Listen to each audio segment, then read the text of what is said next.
ঋতব্রত বন্দ্যোপাধ্যায় স্বীকৃতি পেতে পারেন কারণ তার কাছে নাম্বার আছে। বিদ্রোহী বিধায়করা রয়েছে, তারাও যদি এনসিপিআই তে যুক্ত হয়ে যায়, বন্দ্যোপাধ্যায় পদবি থাকলে কেউ তৃণমূলের উত্তরাধিকার পেতে পারে না। অভিষেক বন্দ্যোপাধ্যায় পান, কাকলি ঘোষ 21শে জুলাই পালন করুক। বামেদের ঠিক করতে হবে আমি বিজেপির বি টিম থাকবো না কংগ্রেসের সি টিম হবো। বাংলাদেশ টাইপের সংস্কৃতি তৈরি হয়েছে মব দিয়ে, মানে ঝটিকা মিছিল দিয়ে, যে ডিম ছোড়া। দুঃখের বিষয় না, ওপার বাংলা থেকে এগুলো শিখলাম।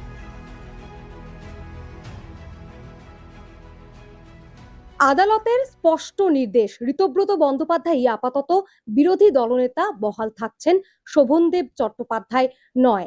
আগামী 28শে জুলাই আবারও এই মামলার শুনানি, তখন কি হবে দেখা যাবে। কিন্তু এই যে তৃণমূলের হাত থেকে ক্রমশ রাশটা বেড়ে যাচ্ছে, মানে কে আসল তৃণমূল এটা নিয়ে তো দ্বন্দ্ব। বলা চলে এক প্রকার মমতা বন্দ্যোপাধ্যায়ের হাত থেকে রাশটা বেরিয়ে যাচ্ছে। তাহলে কি এই ঋতব্রত বন্দ্যোপাধ্যায় আসল তৃণমূল আগামী দিনে, এরাই বিরোধী দল আগামী দিনে এরাই পরিচালনা করবে? দেখুন, আমি আগেও আপনাদের বলেছি, আবারও বলছি, এরকমটা বোধহয় ঋতব্রত বন্দ্যোপাধ্যায় নিজেও বিশ্বাস করেন না। দেখুন, আদালতের রায় থাকবে, বিধানসভার রায় থাকবে, কারণ আদালত বা বিধানসভা তো এক ধরনের সংখ্যা দেখে কথা বলছে, যে সংখ্যাটা সত্যি সত্যি ঋতব্রতদের পক্ষে। ঋতব্রত 58 দিয়ে শুরু করেছিলেন, এখন তার দাবি অনুযায়ী তার সঙ্গে 65 জন বিধায়ক আছেন। তার মানে মমতা বন্দ্যোপাধ্যায়ের সঙ্গে মাত্রই 15 জন বিধায়ক আছেন। কিন্তু দেখুন, আদালত বা বিধানসভার অধ্যক্ষ যাই বলুক, তৃণমূল নামটার সঙ্গে যে মমতা বন্দ্যোপাধ্যায় জড়িয়ে আছেন, সেটা ঋতব্রত বন্দ্যোপাধ্যায় কোনোদিনই ছিনিয়ে নিতে পারবেন না। ঋতব্রত বন্দ্যোপাধ্যায় ধরুন, এই যে নতুন তৃণমূল বা যেটা তিনি যে ব্লকটা তৈরি করেছেন বিধানসভায়, আজ অব্দি তাদের আপনি রাস্তায় কোনো ইস্যুতে নামতে দেখেছেন? হকার ইস্যু হোক, জিনিসপত্রের দাম বাড়ার ইস্যু, কোনো ইস্যুতে আপনি ঋতব্রত বন্দ্যোপাধ্যায়কে কেন্দ্রের শাসক দলের বিরোধিতা করে রাজনীতি করতে দেখেছেন? করেননি। ফলে বিজেপি বিরোধী রাজনীতির যে পরিসরটা, সেটা সবসময় মমতা বন্দ্যোপাধ্যায়ের কাছে থাকবে।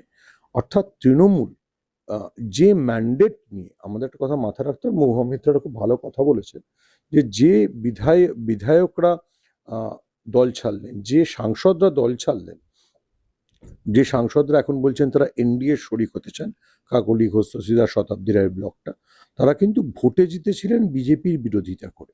তো এখন যদি তারা বিজেপির জোট সঙ্গী হয়ে যান, তাহলে সেখানে বিজেপি বিরোধী রাজনীতিটা কে করবে? অর্থাৎ আপনি যদি, রাজনীতিতে সবসময় সম্ভাবনার শিল্প, 2029-এ বোলপুর আসনটি কি বিজেপি তাদের জোটসঙ্গী হিসেবে শতাব্দী রায়কে ছেড়ে দেবে? তা না হলে শতাব্দী রায় সিটিজেন্স ন্যাশনাল পার্টির হয়ে ওই আসনে দাঁড়াবেন বা জিতবেন, আমার মনে হয় এটা আগামী 1 শতাব্দীতে কেউ ভাববে না। গত শতাব্দীতেও কেউ ভাবেনি, এই শতাব্দীতেও ভাববে না যে শতাব্দী রায় সিটিজেন্স ন্যাশনাল পার্টির হয়ে সাংসদ হবেন। কেন বিজেপির হয়ে দাঁড়াতে পারেন? তাহলে বিজেপি যে ছেলেটি ওই এলাকায় করে, যে ছেলেটি বিজেপি ওই এলাকাতে গত 10 বছর ধরে করছে, তার কি হবে? আপনি তো সে একটা পুরনো বাংলা প্রবাদ আছে না, এক খাপে দুটি তরোয়াল রাখতে পারেন না। মানে যেভাবে বিজেপিতে লোক যাচ্ছিল তৃণমূল থেকে, আমি মাঝে ভাবছিলাম যে অভিষেক বন্দ্যোপাধ্যায় হয়তো চলে যাবেন, বলবেন যে আমি নতুন তৃণমূলে জয়েন করলাম। কিন্তু মানে অভিষেক বন্দ্যোপাধ্যায়ের সঙ্গে শুভেন্দু অধিকারীর যে রাজনৈতিক বিরোধ, সেটা তো কে মুখ্যমন্ত্রী হবেন তা নিয়ে। ফলে শুভেন্দু অধিকারী যখন মুখ্যমন্ত্রী হয়ে গেছেন, তখন অভিষেক বন্দ্যোপাধ্যায় নতুন তৃণমূলে গিয়ে কি পদ নেবেন? তিনি তো ঋতব্রত ডেপুটি হতে পারেন না। তো রাজনীতিতে এক খাপে দুটো তরোয়াল রাখা যায় না। ঋতব্রত বন্দ্যোপাধ্যায় স্বীকৃতি পেতে পারেন কারণ তার কাছে নাম্বার আছে। কিন্তু আবারও বলছি, মানুষের কাছে যে মানে তৃণমূল বলতে যে শব্দটা, সেটা মমতা বন্দ্যোপাধ্যায়ের সঙ্গে জড়িত, মমতা বন্দ্যোপাধ্যায়ের সঙ্গে জড়িত, মমতা বন্দ্যোপাধ্যায়ের সঙ্গেই জড়িত। তো আগামী দিনে যদি এই ঋতব্রত বন্দ্যোপাধ্যায় সহ যে সমস্ত বিদ্রোহী বিধায়করা রয়েছেন, আহ তাহলে এটা তো হতে পারে না যে দুটো তৃণমূল, বিধানসভায় একটা দুটো কোথায়? তৃণমূল, নব্য তৃণমূল, মমতাবাদী একটা কালীঘাট তৃণমূল। না, দুটো কোথায়? এখন তো 3টে তৃণমূল। একটা যারা সরাসরি বিজেপিতে চলে গেছে, হুম। একটা হচ্ছে যারা বিজেপি পোষিত ঋতব্রত তৃণমূল, আর একটা বিজেপি পোষিত সিটিজেন্স ন্যাশনাল পার্টি, যারা বলছেন তারাও ক্লেম করবে। তাহলে তো আপনি 3টে তৃণমূল দেখতেই পাচ্ছেন। আর একটা ধরে নিন যে মমতা বন্দ্যোপাধ্যায় ফ্যান ক্লাব বা মমতা বন্দ্যোপাধ্যায়ের অনুগামীরা, সেটা তৃণমূলই হয়। সেটা সেটা কি আমরা জানি না, কিন্তু ভোটটা তার কাছে আছে। যদি প্রতীকও ঋতব্রত কিংবা কাকলির কাছে চলে যায় তর্কের খাতিরে, মানে ধরুন 21শে জুলাই ঋতব্রত পালনের ডাক দিল, বললো যে, এবং যেহেতু তার সাথে শাসকের সুসম্পর্ক, সেহেতু হয়তো তাকে জায়গা দিয়ে দেওয়া হলো। কেউ বিশ্বাস করবে যে 21শে জুলাইয়ের শহীদদের স্মরণ ঋতব্রত বন্দ্যোপাধ্যায় করবেন, মমতা বন্দ্যোপাধ্যায় নন? আমি আগেও আপনাকে বলেছিলাম, বন্দ্যোপাধ্যায় পদবি থাকলে কেউ তৃণমূলের উত্তরাধিকার পেতে পারে না, অভিষেক বন্দ্যোপাধ্যায় পাননি। আপনি এই যে রাস্তায় মমতা বন্দ্যোপাধ্যায় বেরোচ্ছেন, হকারদের নিয়ে মিছিল করলেন, সেখানে কি আপনি অভিষেক বন্দ্যোপাধ্যায়কে দেখতে পেলেন? পাননি তো। মমতা বন্দ্যোপাধ্যায় মিছিল করছেন, মমতা বন্দ্যোপাধ্যায় রাস্তায় থাকছেন। আবারও বলছি, এটা ভারতবর্ষের রাজনীতির একটা চরিত্রগত ব্যাপার, বা উপমহাদেশের রাজনীতিরও চরিত্রগত ব্যাপার।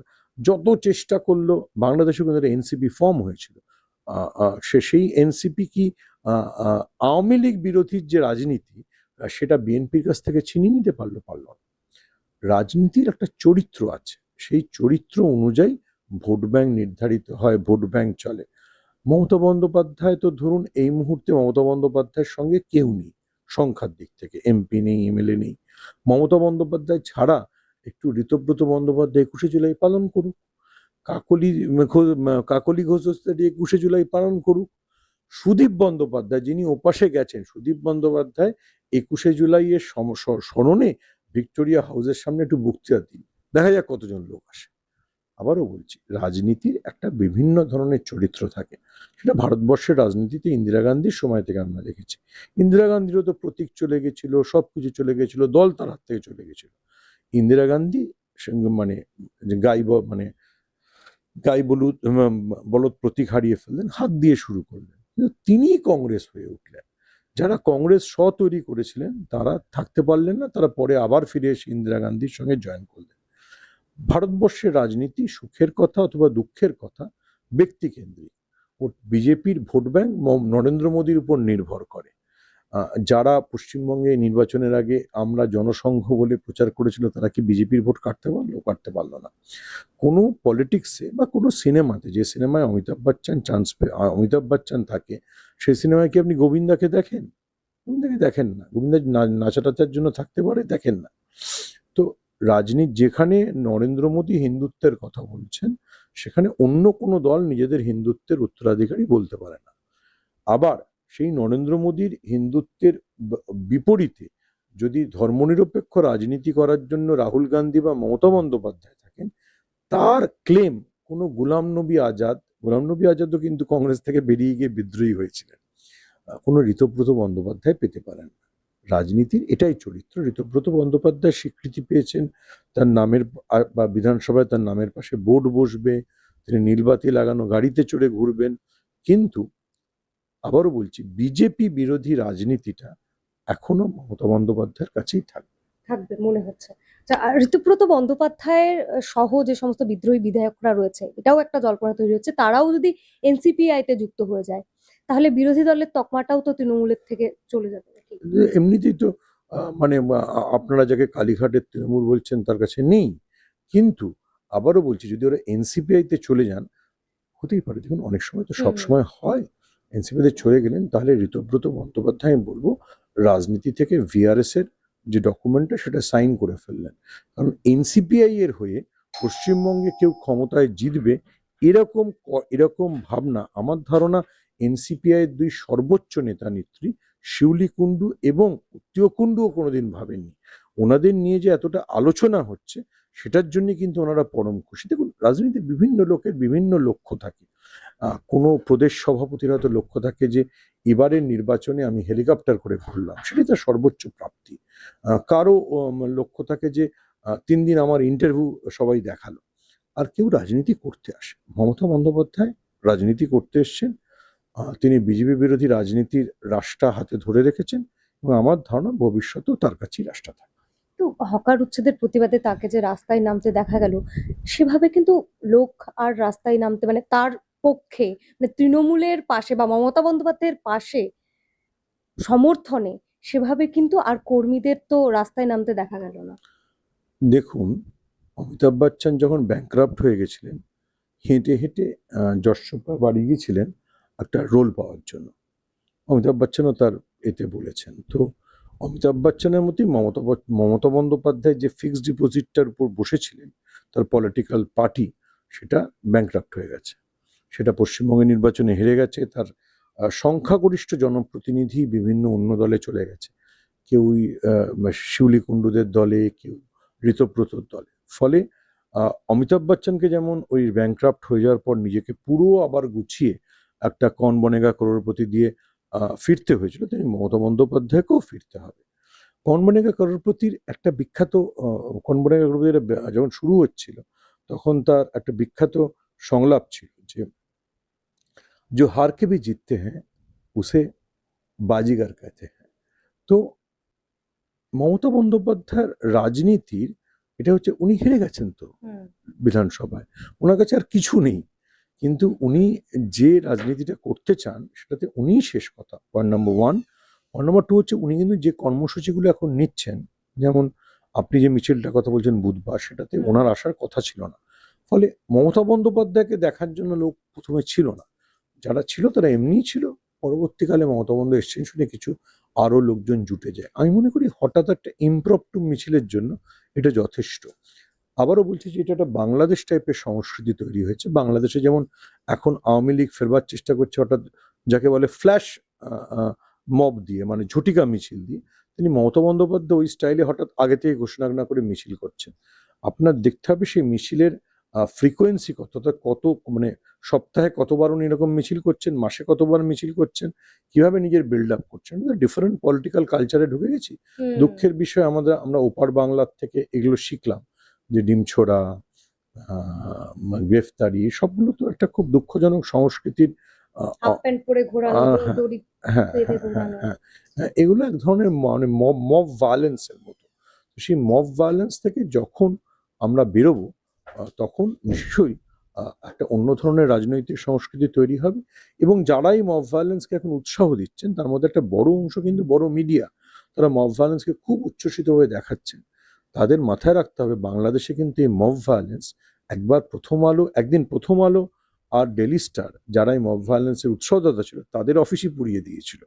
ফলে কোনো ধরনের ভায়োলেন্স, কোনো ধরনের হিংসা সবসময় সমাজ এবং রাষ্ট্রের জন্য ক্ষতিকারক। সবাই তো নেলসন ম্যান্ডেলা হয়ে উঠতে পারেন না। নেলসন ম্যান্ডেলা তার মানে নামে এই সংস্কৃতিটা ক্রমশই মানুষের মধ্যে ক্ষোভ তৈরি করছে। ক্ষোভ মানুষ ক্ষোভ তৈরি হওয়াটাই স্বাভাবিক। দেখুন, মানে হিংসাটা ছড়াচ্ছে। হ্যাঁ, দেখুন, ডিম তো খেতে ভালো, ভাজলে ভালো, সেদ্ধ করলে ভালো। ডিম গায়ে মাখতে কার ভাল লাগে, ঠিক আছে? আমি দেখছিলাম বিজেপির মধ্যেও, যারা পুরনো বিজেপি, যারা পুরনো আরএসএস, তারা যেদিনকে কুণাল ঘোষের গায়ে ডিম ছড়ালো, তার গভীর নিন্দা করেছিল। This is not a good culture. আপনি যদি একদিন কাউকে ডিম মারেন, সে যেদিনকে সুযোগ পাবে সেও ডিম মারবে। দিস ইজ মানে গান্ধী, মার্টিন লুথার কিং বা নেলসন ম্যান্ডেলাকে যে লোকে মনে রেখেছে, আর ইদি আমিনকে যে লোকে ঘৃণা করে, এটা তার কারণ। Violence cannot be a tool of the politics. Violence is a bad thing.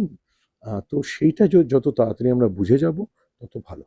শুনবাবু, একদমই আপনি একটা কথা বললেন যে মমতা বন্দ্যোপাধ্যায় ফিরবেন, হারকার জিতনে वालों को বাজিগার कहते हैं।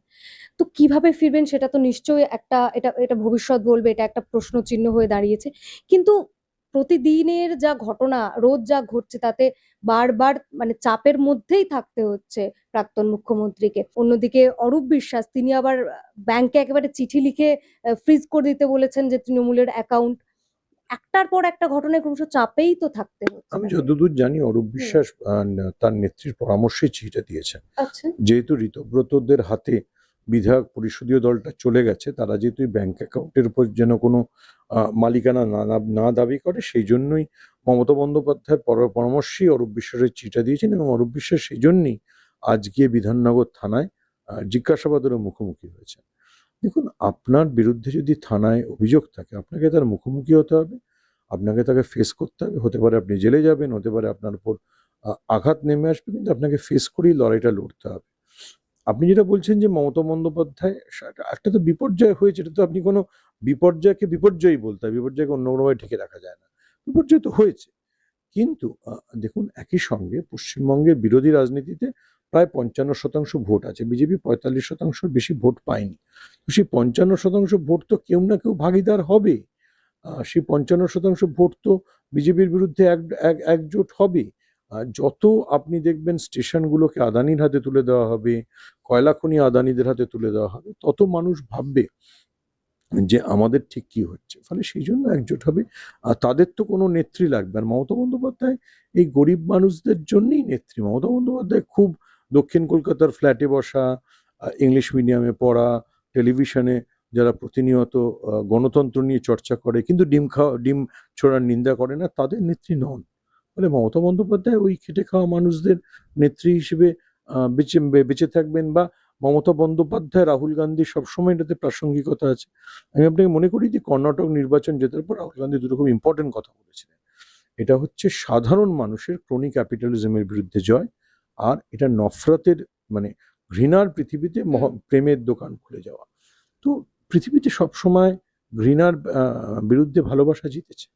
আচ্ছা, আপনি বলছেন তাহলে বিরোধী পরিসরে মমতা বন্দ্যোপাধ্যায় আবার উত্থান হবে সেই বিরোধী পরিসরে, কিন্তু আমি আহ, আমি এটা বাম আমি আমি এটা বলছি না, হ্যাঁ, এটা তো ঋতব্রতর কার্যক্রম বলছে। হুম ঋতব্রত তো সিপিএম থেকে এসছেন। হুম হুম ঋতব্রত তো তৃণমূলের ট্রেড ইউনিয়ন আন্দোলনের নেতা ছিলেন। হুম ওনার তো উচিত ছিল যাদবপুরে যখন হকার উচ্ছেদ হচ্ছে, বুলডোজার, উনি তো খুব দারুণ বক্তৃতা দেন, হুম। বুলডোজারের উপরে দাঁড়িয়ে একটা ওই এএলএস সেনের মতো বক্তৃতা দেওয়া। আচ্ছা, ঋতব্রত বন্দ্যোপাধ্যায় না হয় পারলেন না, কিন্তু বাম কংগ্রেস তারাও তো রয়েছে এই বিরোধী পরিসরে, তাদের উঠে আসার কোনো সম্ভাবনা আপনি দেখছেন না, বা তারাও তো রাস্তায় রয়েছে? দেখুন, বামেদের বিপুল সম্ভাবনা ছিল, হুম কিন্তু বামেদের ঠিক করতে হবে আমি বিজেপির বি টিম থাকবো না কংগ্রেসের সি টিম হবো। এটা তো ঠিক করতে হবে। কংগ্রেসের পাশে বি টিম হিসেবে ধরুন তৃণমূল চলে এসছে, তো মানে এ বি সিতে তো আপনাকে নিজেকে স্লট করতে হয়। আগে সিপিএম কে বুঝতে হবে যে আমি বিজেপির বিরুদ্ধে প্রতিরোধ করছি না, আমি এখনো তৃণমূলের বিরুদ্ধে চিৎকার করে যাচ্ছি। গত 1.5 মাস ধরে পশ্চিমবঙ্গে তৃণমূল আর ক্ষমতায় নেই। আপনি তৃণমূল কি করেছে, তৃণমূল কবে কি করেছে, এইসব গল্প বলে কোনো লাভ হবে না। যেমন পশ্চিমবঙ্গে সিপিএম কবে কি অন্যায় করেছে সেটা বলে তো তৃণমূল পার পেল না। লোকে তৃণমূলের অন্যায়ের বিরুদ্ধেই 2026-এ ভোট দিল। হুম হুম। ফলে আপনাকে মানে এজেন্ডা ঠিক করতে হবে। রাজনীতি তো এজেন্ডার বিষয়, এবং আমি বিশ্বাস করি এই সময় সবচেয়ে ভালো কথা রাহুল গান্ধী বলছেন। তারপরে মমতা বন্দ্যোপাধ্যায় একটা ধরনের ভাবে প্রান্তিক মানুষের পাশে দাঁড়ানোর চেষ্টা করছেন। একটা দেশ, যে দেশটা 140 কোটি মানুষ থাকে, যেখানে 80% মানুষকে আপনার রেশনে চাল গমে সাপোর্ট দিতে হয়, সেখানে যত আদানি ধনী হবেন, হুম। যত চার্টার্ড প্লেনে 50 কোটি টাকা দিয়ে সাংসদ কেনার গল্প বাজারে ছড়ানো হবে, তত সাধারণ মানুষ ভাববে যে এটা আমি কি করছি। আচ্ছা, সৌরভ, আপনি বললেন মমতা বন্দ্যোপাধ্যায় গরিবদের পাশে দাঁড়ানোর চেষ্টা করছেন, রাস্তায়ও নামছেন, অবশ্যই তাকে হকার উচ্ছেদের প্রতিবাদে রাস্তায় নামতে দেখাও গেল, কিন্তু সেদিনই আদালত এই হকার উচ্ছেদের স্থগিতাদেশ নিয়ে একটা নির্দেশ দিয়েছে, সেটা কিন্তু বিকাশ রঞ্জন ভট্টাচার্যরা মামলাটা লড়েছেন। বিকাশবাবু তো অদিতি মুন্সির জন্য মামলা লড়েছেন। বিকাশবাবুর মামলাকে আপনি এত গুরুত্ব দেন কেন? তাহলে তো বলতে হবে যে বিকাশবাবুই প্রমাণ করে দিয়েছেন যে তৃণমূলের কেউ দুর্নীতি করেন না। বিকাশবাবু আ আ বিকাশবাবুকে দেখে আপনি আসলে বুঝবেন যে বিকাশের আসলে কিছু বিকাশ হয়নি। এটা বুঝে আপনাকে বুঝতে হবে। আমি বিকাশবাবুকে এটাও ভাবতে হবে যে বিকাশবাবু যতদিন তৃণমূল ক্ষমতায় ছিল, ওনার বাড়ির সামনে কেউ গিয়ে শুয়োরের মাংস খেয়ে উৎসব পালন করেনি। তাহলে কার শাসনটা ভালো? মানে বিকাশবাবু যেদিনকে গরুর মাংস খেয়েছিলেন, তারপর তো ওনার বাড়ির সামনে কেউ শুয়োরের মাংস খেতে যাননি। কিন্তু বিজেপি ক্ষমতায় আসার পর ওনার বাড়ির সামনে শুয়োরের মাংসের উৎসব হয়েছে। আবারও বলছি যে অনেকদিন আগে সৈফুদ্দিন চৌধুরীর একটা কথা ছিল, আপনাকে যদি বিজেপির মতো একটা শক্তিকে হারাতে হয়, কংগ্রেস হোক, সিপিএম হোক, তৃণমূল হোক, নকশাল হোক, আধা নকশাল হোক, মানে জেল থেকে বেরিয়ে আসা মানুষ হোক, জেলের বাইরে থাকার মানুষ হোক, সবাইকে একজোট হতে হবে। যতক্ষণ না আপনি হতে পারছেন, ততক্ষণ আপনাকে হিটলারের জার্মানির কথাই মনে রাখতে হবে। 5-এ পা দিল ইনস্ক্রিপ্ট। এই 5 বছরে আমরা আমাদের সাধ্যমতো শ্রম, নিষ্ঠা এবং সাহসে ভর করে চালিয়ে গেছি আমাদের সাংবাদিকতা। এক্সিট পোলের মিথ্যাচার ফাঁস করেছি আমরা। গিগ শ্রমিক, পরিযায়ী শ্রমিকদের কথা বারবার তুলে ধরেছি আমরা। প্যালেস্টাইন, বাংলাদেশ নিয়ে কথা বলেছি আমরা। বাংলাদেশের শাটডাউনের দিনগুলিতে প্রবাসী বাঙালিদের তাদের পরিবার পরিজনের খবর দিয়েছি আমরা। নাগরিক সাংবাদিকতা চালিয়ে যেতে গেলে চাই নাগরিকদের প্রত্যক্ষ অংশগ্রহণ। তাই আমরা ডোনেশন ব্যবস্থা চালু করেছি। স্ক্রিনে দেওয়া এই কিউআর কোডে আপনারা আমাদের যে কোনো অঙ্কের মূল্য পাঠাতে পারেন। আপনাদের অনুদান আমাদের নিজেদের কাজ এগিয়ে নিয়ে যেতে সাহায্য করবে।